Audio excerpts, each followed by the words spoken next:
Kaya dapat kasi naglalaka ng pintuan. Pag din CR ka. Papasok ka, alam na kung papasok ka, nakikita mo. Isa na. Paano pala pag may pumasok na ano, wala ka na.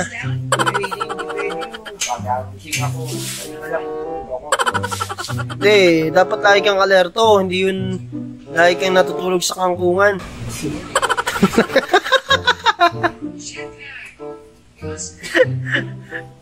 Pero mahirap sa atin eh.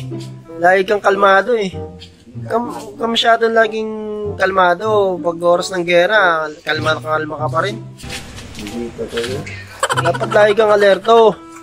Hindi yun lagi kang nakaparang natutulog sa kangkong sa pansitan. Oh. Nagkakaroon ng gera, kumakain ka pa. Kaya kung nagkabarila na, oh, edi, sabagay, okay din yun. Kaya na, namatay kang busog. Girl. Hindi, ikaw ang mali doon. Dapat lagi ka naglalak din. Eh kung bigla kang pinasok doon, oh, hindi mo alam. Ano? Oo naman. Layo ng pagitan natin. Kaya nga pinapangaralan kita dahil ako yung may mas alam eh. Hindi totoo yun. Minsan, pwede sa tao yan, yung buwa mo. Pero pag minsan, hindi na totoo yan. Pero papasok mo pa naman sa... Hindi nga eh, kaya nga kita sinasabihan dahil hindi mo alam eh. Mali yun, Diyos.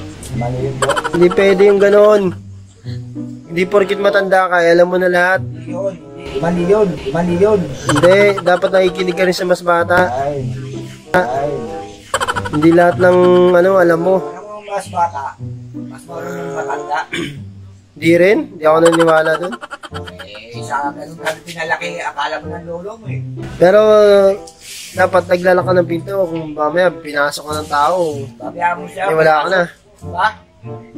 Pumasok siya, di totoo siya, di wala ka pagagawa. Kaya naman, dapat kasi alerto ka.